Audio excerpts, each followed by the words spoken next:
fill in the blank. You're not getting any younger, so live where you want to live, do what you want to do, and stay weird and have fun. Hey you. Yes, you. Welcome to the You're Not Getting Any Younger podcast. A podcast for people who want to disrupt their lives for a good reason, to make it count. I'm your host, Jen Glantz, and every week I'll drop a new episode with stories from real people just like you, who woke up one morning and decided to make big changes, starting with small things. We'll cover topics like entrepreneurship, love, failure, and self-care. Hey, you're not getting any younger, so let's make this an adventure. Ready? Hey, happy November. I sort of don't like saying that because by the end of the year, it's just everything feels so final. It feels like by December, everything you did and you didn't do is examined under a microscope and handed out a report card grade, which kicks off your overall mood for the next year. Not only that, but I don't love holidays. I find them to be lonely. I find them to be a time when I spend too much time on social media and spiral into the kind of funk no amount of pizza and Netflix and naps can pull me out of, which is sort of what brought me here with you, to do this podcast. Last Thanksgiving, I spent hours in bed scrolling through social media, comparing but mostly contrasting my life to all of the perfect people in their perfectly posed photos. I was feeling super low. I somehow dragged myself into the shower where I just remember repeating out loud again and again, Jen, stop it. You're not getting any younger. I don't know why, but that combination of words made me realize that, okay, it's okay to not feel great, but maybe there was something I could work toward, change, or start to help me feel a little bit better. Fast forward and I'm inside your earlobes, remembering why I started this thing in the first place. Today's guest is the perfect November guest because she's like any of the other people we've had on this show. Her name is Dr. Gail Carson, and she's 79 years old. But she's got the strength, energy, and spunk of a person that's in their early 20s. She's been an entrepreneur for most of her life, before that word was even cool. And she's faced a whole lot of difficult things, which is why now she works with women to help them reinvent themselves. She believes, like wine, women only get better with age.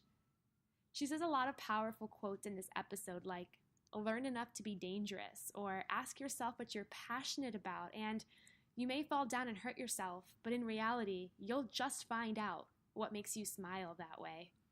I really hope you enjoyed this episode, and if you do, if you love this podcast, well, make sure you like and review it on iTunes. That would mean the world. And of course, subscribe and share it with all your friends, and come and say hello to us in the You're Not Getting Any Younger secret Facebook group. I truly hope to... Hey, Any Youngers, how are you? You know, we're getting closer and closer to the end of the year, and sometimes that can be a weird time. If you're feeling the feels, know that I'm here for you. You could always send me a hello or pop into my inbox for some end of the year inspiration. Just send me an email at jenglantz@gmail.com or say hello on Instagram at @anyyounger. Okay, let's talk about this episode. This week's topic is about how dating isn't easy and finding the right person can feel like you're trying to find a last-minute turkey on Thanksgiving Day, or for us veggies, tofurkey. And it's hard and it's confusing and it can be a confidence-shattering experience. I'm excited to have Stephanie Ganowski on the show today. She's a relationship coach who works with men to give them the tools they need to overcome anxiety and gain massive confidence. On this episode, she says things like, you may be trying your best, but maybe it's time to try something different. Or, we're not made to be a match for every single person. Or, in order to change now, you have to shift your thought process and routine. I hope you enjoyed this episode, and as always, if you like the show, it would mean the world if you pressed the subscribe button, rated it, or of course left us a few words as a review on iTunes. Your support means everything. Hey, and one more thing. Come join us in the secret You're Not Getting Any Younger Facebook group. We have some great things there for you. So dating is one of my most favorite topics to talk about and least favorite topics to talk about, mostly because dating can sometimes feel like hard work. Why isn't dating easy? Dating isn't easy because a lot of people don't know what they want.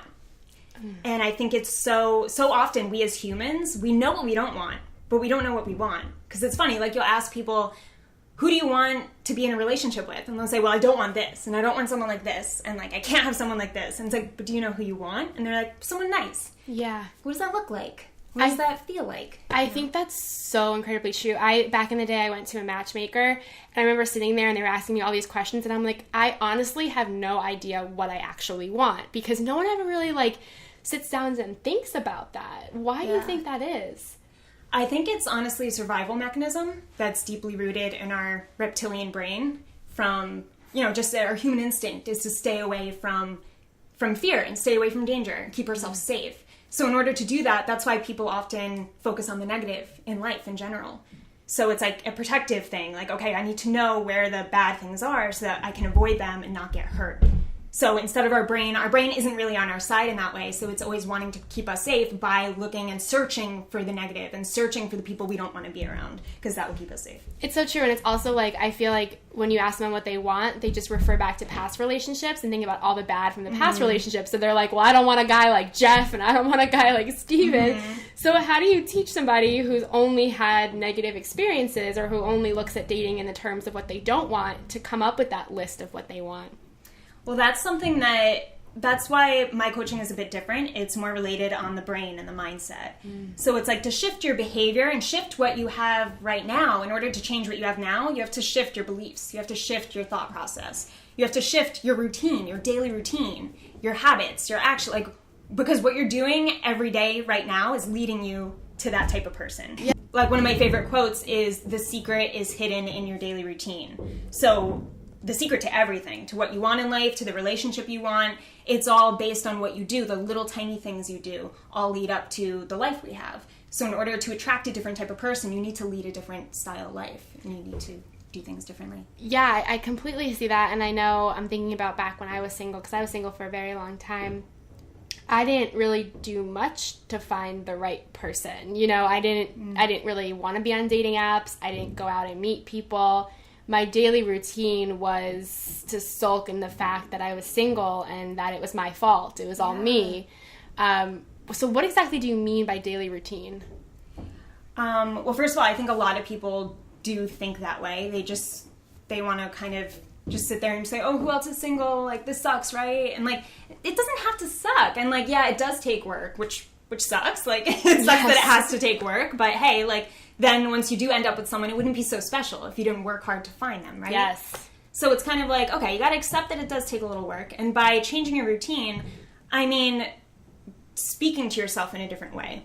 Having a different attitude about things. Like maybe something you normally would piss you off. Like you're in traffic and you're sitting there like, oh, this blows, I hate this, and you're just constantly giving your brain these negative signals. Yep. And then that changes your attitude. And then over, doing that for long periods of time will change your entire attitude, so you become that type of person who's negative, who's always mad, who gets ticked off really easily. And then when it comes to the dating world, who wants to date someone like that? And we don't even realize we become this person based on these little habits and little actions we take on a daily, but sitting in traffic and getting angry for a couple minutes can shift your whole behavior for the rest of the day. So it's really paying attention to those little things. And I think in order to start your day on a really good track is to wake up and tell yourself some positive things about yourself and kind of boost yourself up, because we're our own worst critic, but we can also be our own best cheerleader. Yeah. So it's waking up, first thing I do when I wake up is I jump out of bed. I literally, my alarm goes off at 5 and I do everything I can to just jump, literally jump out of bed, because already I'm then I'm in an energized state. And I'm wow. My body thinks I'm excited for something. So my body is actually telling my brain Steph is winning at something. Oh my God, I love this. Yeah, there's body language. I teach this to my clients too. There's body language movements. If you look in the mirror and you just look in the mirror how you normally stand and say, I'm confident, your body's not going to believe you because it doesn't feel confident. So you need the feeling along with the words. Yep. And I think a lot of people say, I'm just going to stay positive. I'm going to tell myself I'm beautiful. And like, you got to feel like you're beautiful. You have to feel confident. So I tell my guys, like, when you stand in the mirror, put your shoulders back, put them down, chest up, head long, you know, like speak as if you believe it. Like, you have to believe it, especially believing it about yourself. And when you say, I'm confident, I can attract any woman I want, that's different from I'm confident I can attract any woman I want, without looking at yourself and believing it. I can't tell you how much I love this, because I so believe in the power of positive thought, but I think it's so hard to get there in the morning. And one of the things we were talking about in the You're Not Getting Any Younger Facebook group is how to wake up in the morning and be happy. And the fact that you jump out of bed is such an amazing idea. And I think it goes to show that even before dates, like, the attitude you must see of guys walking into dates is a little negative as well. Do you tell them, give yourself a pump-up speech? Do you tell them, when you, this has been my pet peeve on dates, was I'd walk in to meet the guy, and I'd show up, and the guy would have negative body language toward me, and automatically you think it's you. So, like, maybe he'd have his shoulders slumped, or he'd have his arms crossed, or he wouldn't make eye contact. Do you teach them, like, good body language to have for the first impression on the date? Yes, because women especially are so good at reading body language. Like, we're amazing at it. And guys don't realize that we pick up on everything. You were talking about how you went on this date when you walked into the coffee shop or wherever it was, and he had a smile on his face, and he, like, welcomed you. And you were like, I just, like, it was so nice, because it was like he actually wanted to be there. He was excited to be there. And that definitely, like, tells you something, like, tells your body something. Forget, not even, like, you're not even thinking why you're so attracted to him. Your body's just drawn to him, because it's, like, positive reinforcement, right? And I think that guys don't really understand, for the most part, that women want those signals. And, like, if you have confidence in yourself and you're feeling really good in your body, we're drawn to that. We might not even be that physically attracted to you, but then we are. That date was actually with my current boyfriend. I had never been on a date before where I walked in the room and the person was happy to see me. I walked into the room and Adam walked in. He acted like I was the most important person in the world. And I can't even tell you what my first impression of him was look-wise or anything like that. I just remember the energy of the date.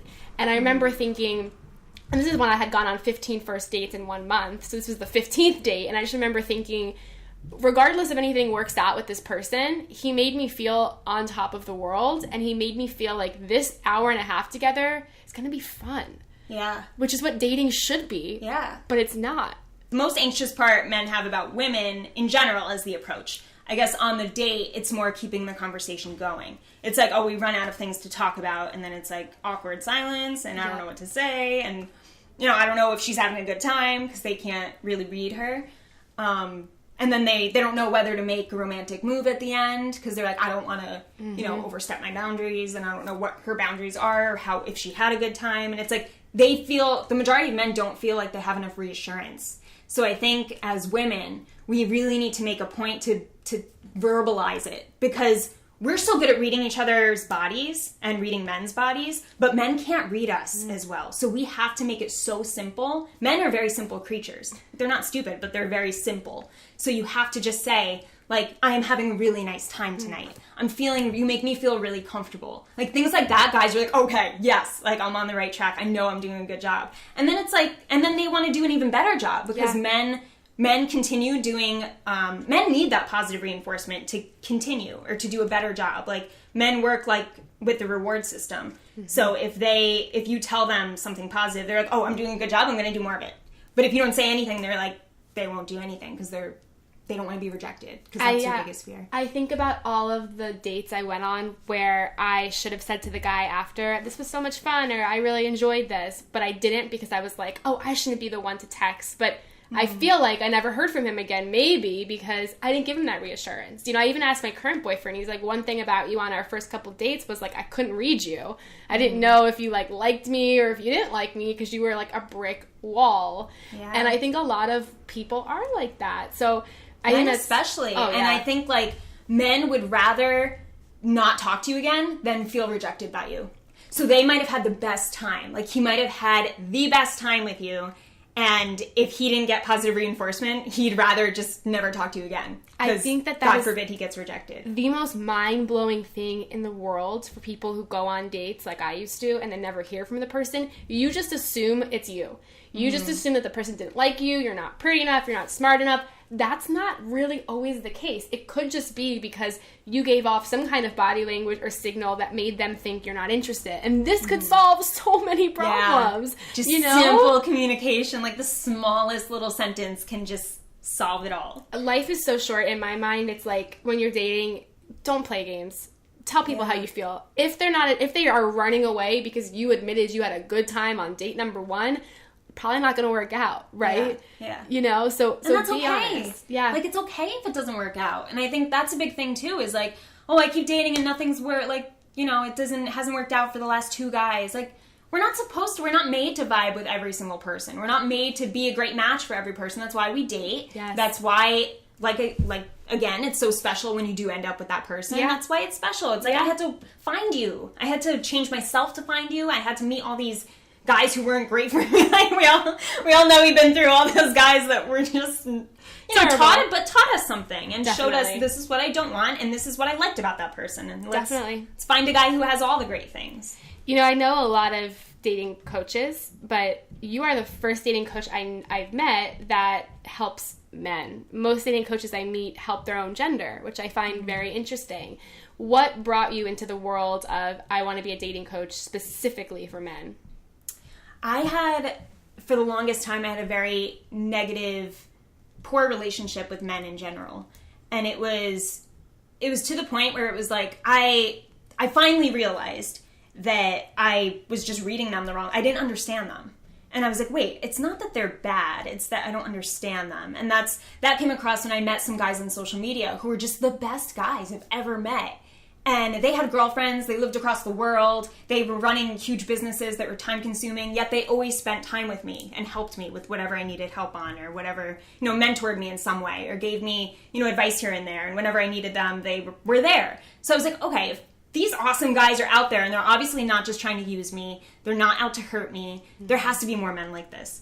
And it was kind of like that thought just brought me into this world of like attracting good men. And like I just held that mentality and I started meeting all these great guys through social media and through in person, because I think it was, what you feed your mind, you start externally portraying throughout your personality and your day-to-day basis. So it's like now I would see men in a deli or whatever when I was out or about, and instead of ignoring them or instead of looking at them and judging them right away, I would just smile at them and they'd smile at me back and ask how my day was. And like little things like that started changing my overall belief about men. And then I would reach out to them and they would tell me about, how they felt about women, and all these good guys would be like, how do I make a woman safe? Like, how do I make a woman feel good? How do I make a woman, how do I treat her the best way? How does she want to be treated? And it was like all these great guys, like asking these questions they genuinely wanted the answers to. And I was like, these are not bad guys. And then I found so many other guys with those same questions. And I was like, oh my God, like this is a target market. No one's working with men. And the men who are working with men are pickup artists or, this is the game. Like, you're going to pretend to like her and then you're going to leave. Like, why? Yeah. Let's just have honest communication and help these guys get what they deserve, because these good guys do deserve a good woman and good women deserve good guys. So let's just fix that communication. That's why I really do respect your job, because I feel like sometimes when guys start dating, their influences are their friends or celebrities or God knows what, and I think sometimes they need to have a person in front of them who can just say, let's have an honest conversation about what to do, how to do it, and let's get all the bullshit off of the table. Dating is something they should teach you in school. Yeah. Like, I would much rather learn how to date than learn trigonometry. You do say men are a certain way, women are a certain way. Where are these facts coming from for people who might try to say, well, gender has nothing to do with dating at all? I mean, there are certain parts of the brain behave in different ways between male and female. The majority of the differences do come from social upbringing. So it is like the brain, neuroplasticity is real. So the brain changes and reforms as we grow. So the male brain will form a certain way, typically, and the female will form a certain way, mostly based on society. So that's why they have done brain studies in infants where there are certain areas of the brain that are larger in a female than a male. So they do know that social interaction and social upbringing had nothing to do with it. So, for instance, the emotional centers of the brain are much larger in a woman. The corpus callosum, which is the divider between the right and left hemisphere, is 10 times bigger in a woman than in a man. Wow. A question from somebody in our Facebook group, that You're Not Getting Any Younger Facebook group, from Shane. When you are in your 30s and you struggle to find someone, what do? He says he's struggling despite his best efforts. Well, I think it depends on what your best efforts are. You know, like it gets very personal where it's like, okay, how do I find someone? I'm trying my best. It's not working for me. You have to you may be trying your best, but maybe it's time to try something different. You know, maybe it's time to, like I said, get really detailed on who you're trying to attract, because you can be being the best version of you and you could feel really good about yourself and your life. But if you're not sure who you're attracting, then you may be hanging out in the wrong spots, and you may be, not giving off the right vibe, or you may be not, doing the similar hobbies as this person that they would be intrigued by, like little things like that. So it's really, I think we need to kind of get out of our own head and get more into their head. Yep. And by getting into that other person's head, it gives you a new perspective of like, oh, they would find this attractive. So, and it's not to say that you should change yourself to find someone, but it's like, sometimes by attracting other people, you do have to make some shifts in your own life, because relationships are about sacrifice too. So it's so true. And I do trust that he's making his best effort, and some people who feel they're making their best effort, they are. But the thing with best effort of your own is that you can only do what you know how to do. Mm-hmm. So if your best effort is, I'm going to send 5 online dating messages a day, that's my best effort.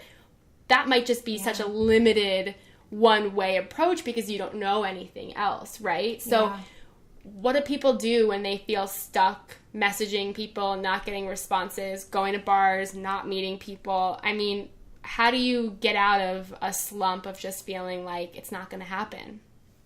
Well, I think the majority of people may do a lot of the same thing. Yes. And it's important to, okay, that didn't work. I tried this 10 times. I'm seeing no results with it. What do I need to change? What can change? And it's important to ask yourself questions too, because when you ask yourself questions, it opens a certain area of the brain that thinks. It opens up your prefrontal cortex, your creative part of your brain.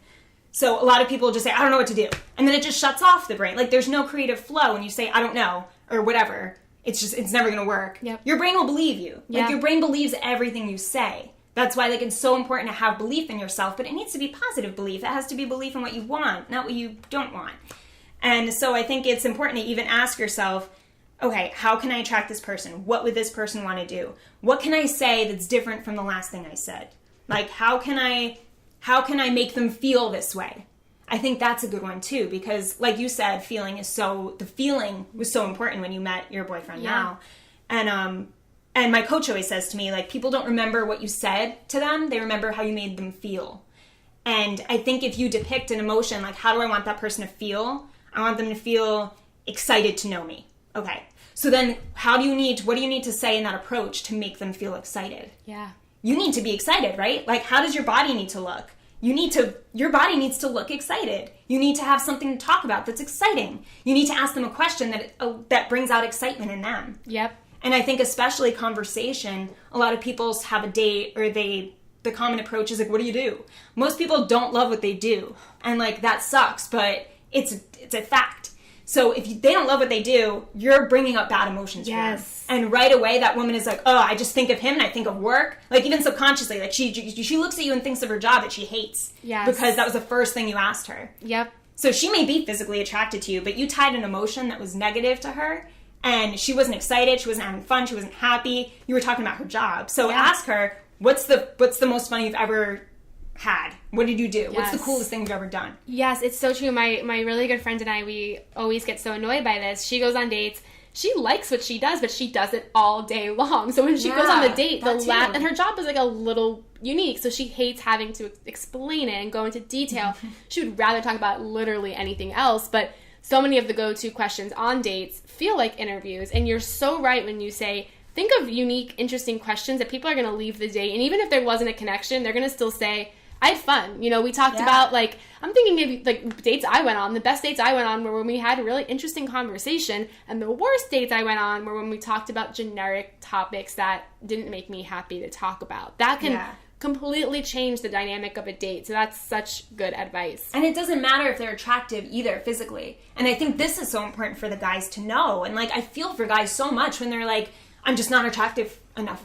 Like, that's it. I'm not attractive enough. She's not. That's it. She doesn't want me. And it's like, no. Like, women are so not after physical attraction. Like, a good woman who wants a great guy, she wants a guy who's mentally stimulating. That's what she wants. That's what's attractive. Like, good conversation is the sexiest thing to us. It's not about how you look. And guess what? When you have a mentally stimulating conversation with us, you become physically attractive a lot more than you once were, which is weird, but it's so true. Like, beyond. Yeah. I mean, I've been on dates with some very nice looking guys, but the conversation was so bad, I was like, I really hope I never see you again. Yeah, I was like, I never want to see you again. Like, you actually got less unattractive because of some of the things you said. Yes. And then I've been on dates with guys where I don't even really remember what I thought of them, but I remember how amazing the conversation was, and that made me want to see them again. Yeah. I think you're so right in the sense that women don't judge that physical attraction so much as men do instantly, right? Because, like, on a first date, a guy, is their thought process immediately, am I attracted, am I not,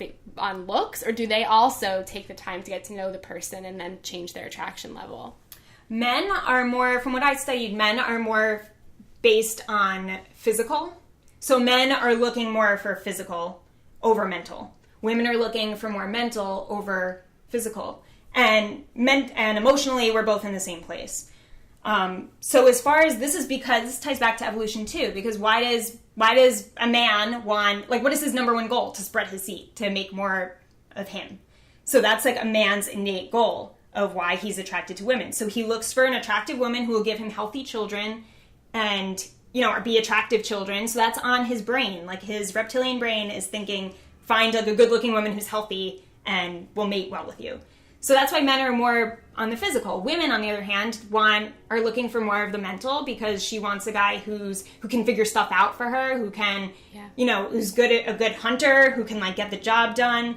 And that's her innate reptilian thought. So it's not like today we're thinking, who's the caveman for me? Yes. But this is where, like, the brain is tied, like, it's rooted, it's deeply rooted in us as humans. So that's why it's so important to realize why men are so after the physical, and you can't really blame them. And I think a lot of women do, you know, I'm not bashing women, but there are a lot of women who, you know, get offended, and I could see how you can get offended. Sometimes I feel offended when men are just, I approach them and they're just looking at my body, like they do a glance, you know, they do the up and down. The famous up and down. Yeah, and when you're on a date with them, they do the up and down to the girl walking by. Yeah. And you're like, great, he's doing the up and down to her too. Yeah. But they can't help it. Like, they can't help it. And I think as women, we need to have the confidence where it's like, okay, like I you know, it's good to have trust in him that he won't go chase that woman after doing the up and down. But at the same time, it's like you have to understand that men will do that just because that's where their body is drawn to. It's where their brain is drawn to. Sometimes I wonder if guys write off the right woman so fast because of that, because they're not initially attracted to her. So is attraction on the male side something that can grow after a great conversation or time together? Or is it something that if after date one, if they're just not attracted to the way you look, you're never going to hear from them again because of that? Do you think it's more so if they don't like how you look, goodbye, or they can change that mindset through getting to know you? They can definitely change through getting to know you, but for a male, it's more, it is more typical of them to at least have somewhat of an attraction to you. I mean, it's important for females to have somewhat of an attraction, but I think for men, like, the physical is more important. Yeah. And not in a way where it's like, oh, you know, not in a crazy sense, but like for women, our physical attraction to them grows and grows. But for men, it doesn't really grow. It's just like, I see you how I always saw you type thing. Yeah. All right, Stephanie, fill in the blank. You're not getting any younger, so live where you want to live, do what you want to do, and stay weird and have fun. I love it. Thank you so much. Please tell our listeners where they can find out more about you and also follow you on the crazy internet. Sure. You can follow me on Instagram at Let's Talk Relationships. And I'm on there on the daily. Like, I'm on there every single day, whether it's on my stories. My stories are always filled up, and I'm always posting a video, educational video that will help men and women to communicate better. Love it. What about your website? My website is www.sgdatingcoach.com, and you can find information about direct neurofeedback. There's some on gender intelligence, and yeah, like what I've been up to, and anything else you need to know. Awesome. Thank you. We will link to all of that on anyyounger.com. Thank you so much, Stephanie, for coming on. You gave such amazing advice. I'm so excited for everyone to listen to this. Thank you. Thanks, Jen. Thanks for having me. This is so awesome. Hey, you. Thank you for listening to the You're Not Getting Any Younger podcast. There are hundreds of thousands of pods out there, so thank you for listening to this one. You can find the show notes for this week's episode up on our website, anyyounger.com. Subscribe, rate, and review the You're Not Getting Any Younger podcast on iTunes so that other ears around the world can listen too. Oh, and join our secret You're Not Getting Any Younger Facebook group, where over 1,000 people are talking about how to disrupt their lives, for a good reason, to make it count. Until next week, all my love, Jen Glantz.